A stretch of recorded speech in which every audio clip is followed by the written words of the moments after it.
About 100 years ago, in another 10 years from now, it will be 100 years since the transfer of power took place in Mecca. After the Ottoman Turkish rule over Mecca and Medina, which lasted for almost 400 years, an Arab Spring came to the Arab world. And as usual, it was a European engineered Arab Spring, a Zionist engineered Arab Spring, which injected the virus of Arab nationalism, in consequence of which Sharif al-Hussein, the Ottoman appointed Sharif of Mecca, rebelled against the Ottoman rule in 1916. And then in 1924, when Mustafa Kemal, I don't call him Ataturk, I call him Mustafa Kemal, when Mustafa Kemal, acting in accordance with the wishes of his Zionist masters, announced the abolition of the Khilafah.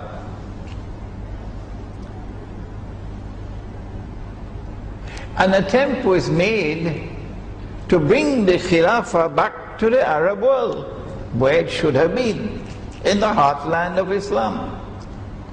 The Khilafah started in Medina. So Sharif al-Hussein, 7 days, or was it 4 days, either 4 or 7 days, after the Turkish Grand National Assembly announced the abolition of the Khilafah, Sharif al-Hussein, who is probably the great-grandfather of the present king of Jordan, he declared, I am the Khalifa. I am the Khalifa. I claim the Khilafah in Mecca. Well, this was a positive move. He abolishes the Khilafah, and we say, no, you should not do that. The Khilafah is an essential institution of Islam. And so he attempts to preserve the Khilafah by establishing the Khilafah once again in the Hijaz, in Mecca. But that was not in accordance with British and Zionist planning. You see, they had first of all made an agreement with him at the time when he rebelled against the Ottomans. Lawrence of Arabia had gone into Arabia with a checkbook, sterling pounds, and paid him 7 million sterling pounds to come on our side. So if you are a client of the Anglo-American Zionist Alliance, Judeo-Christian Zionist Alliance, you can't turn against them, double A. So his claiming to be the Khalifa was not pleasing to the British, who then turned to another ally that they had, someone who didn't have the clout that Sharif Hussein had, so he couldn't ask for 7 million pounds. He was in Riyadh. His name was Abdul Aziz ibn Sa'ud. He was known as the Sultan of Najd, and he had to be content with 5,000 sterling pounds a month. And when his people, his armed force, the Ikhwan, not the Ikhwan in Egypt, when they asked him, how could you take the 5,000 pounds a month from the British? Huh? Haram? He says, no, this is jizya. This is jizya. So the British turned to another ally of theirs, who then sent his armed force against Sharif al-Hussein and defeated and conquered Makkah. In fact, they did it without any fight. Makkah surrendered. And that was, in 10 years from now, that will be 100 years since that occurred. And so the regime change took place in Makkah, and 1 year later in Medina. And Makkah and Medina now come under Arab rule. Arab rule.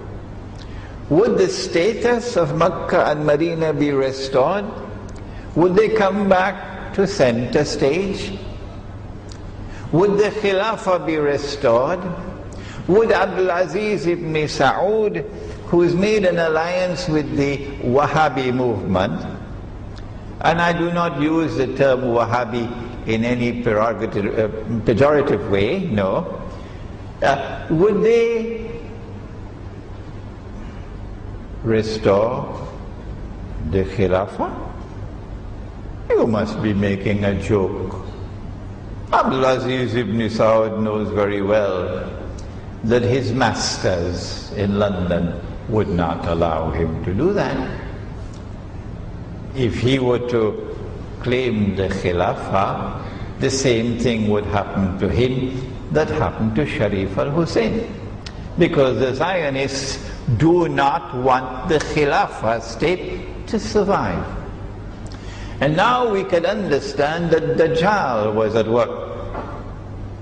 Dajjal wants to destroy the Khilafah, and his planning takes hundreds of years. Hundreds of years. That's why there's a historian who is going to come, who will write this history one day, but is not yet written, using the tools of analysis out of Ilmu Akhir al-Zaman, Dajjal. We now understand that the Ottoman success in taking over Constantinople and then in building that powerful Ottoman Empire and then taking over much of the Arab world over its control, and then taking the Khilafah to Constantinople, out of the Arab world, for the first time in the history of Islam, in the history of this Ummah, the Khilafah is taken out of the Arab world. We understand that this was a preliminary step on Dajjal's path to eventually demolish the Khilafah.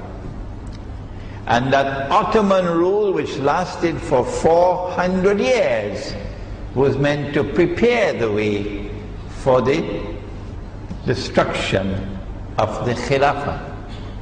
And so when Ibn Saud, Abdul Aziz ibn Saud, and I have a book on this subject, it is entitled The Caliphate, the Hijaz, and the Saudi Wahhabi nation state. Maybe Haji Radwan will translate it into Bahasa, inshallah. We are out of stock of that book. It has to be reprinted. I wrote it 35 years ago when I was a PhD student in Geneva, and I had access to the United Nations Library in Geneva. That's where I got all this information from, which otherwise I could not access because it's destroyed. That book tells the story of how these events took place. Abdul Aziz ibn Saud now has control over Mecca and Medina. What is he going to do? In that book that I just mentioned, you'll find the history of how the world of Islam responded to the abolition of the Khilafah, the destruction of the Khilafah by Mustafa Kemal. Jamiatul Azhar in Egypt was the first to respond. And they decided that their response would be a Khilafah conference, Mu'tamarul Khilafah, which they organized to take place in Cairo in 1926. I don't think you were born at that time. But Abdulaziz ibn Saud then decided to sabotage the Cairo conference, because the Cairo conference was organized to restore the Khilafah. To restore the Khilafah. And that bothered the British a lot. So he organized a rival conference in Mecca to sabotage them. And that rival conference in Mecca, also in 1926, but on the occasion of the Hajj, that rival conference saw Mecca once again come to center stage in the affairs of the world of Islam. After so many 100 years, Mecca returns to center stage in that conference which was organized in 1926 in Mecca. He organized that conference because he wanted the world of Islam to accept his rule over the Hijaz. But thank Allah that we had men, scholars of Islam from India, who attended that conference. Like Maulana Muhammad Ali Jawhar rahimahullah. And the Maulana stood up and faced the king to his face and rejected his claim. And when the Indian Islamic scholarship stood up and declared their position, that no, the Hijaz does not belong to you, then the rest of the conference, including the Saudi delegates, could do nothing. And so the effort failed. That was Makkah. The king decided that the conference should take place every year at the time of the Hajj. MashaAllah. What a wonderful suggestion, eh? That the whole of the world of Islam should come together at the time of the Hajj. That the affairs of the world of Islam and the affairs of the world at large may be discussed by the leaders and the scholars. What a wonderful idea by Abdulaziz ibn Saud. But because the conference said to him, no, we don't recognize you, that was it. The conference was never held again in Mecca. So Mecca now begins to recede back again, no longer occupying any position of significance. What about Medina? Nabi Muhammad alayhi salatu wasalam is in Medina. What would Abdulaziz ibn Saud do about this city? When they failed in their effort to get political recognition, they decided a plan for Medina, that Medina will now become a university town. So they established the Islamic University of Medina. And this university in Medina is now charged with the task, because it's not only a Saudi state, it's a Saudi Wahhabi state. And the Wahhabis have a Protestant version of Islam. Study the Protestant movement in Europe and you'll understand much about the Wahhabi Islam. And this Wahhabi Islam, this Protestant Islam, is now going to be established in Medina in this university. Students are going to come from all over the world. And from Medina, a new version of Islam, which is the authentic Islam. Authentic Islam will now reach out to the world of Islam. And the target that you have to attack and demolish is Sufism, the Sufis. These Sufis are the ones who have destroyed Islam. They brought all kind of shirk and bid'ah and this and that and the other. And we have the task of purifying the faith and restoring the original faith. Oh, but the original faith had a spiritual heart. The original faith had men who could see with the nur of Allah. The original faith had men, you couldn't take them for a ride. No, that was the original faith. اتقوا فراسة المؤمن فإنه ينظر بنور الله. So if you are going to restore the original faith in Medina, you are going to produce those scholars who will be able to see that Saudi Arabia's subservience to an alliance with the Anglo-American Zionist alliance is a betrayal of Islam. A horrendous, monstrously wicked betrayal of Islam. If you are going to produce in this university men who have the purest version of Islam, then there will be people who have eyes with which to see. And they will ask the question, well, how come? You have control of the Hijaz, you have control of Makkah and Medina. Why are you not restoring the Khilafah? At least this much will come out of the university. But Protestant Islam has eyes and yet cannot see. Protestant Islam has ears and yet cannot hear.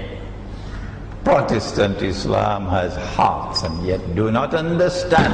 Ulaika kal-an'am. They're just like cattle. Don't be annoyed with me for speaking the truth. If you had any integrity, then for the last 70, 80 years, you would have been raising your voice in Makkah and Medina and calling for the restoration of the Khilafah.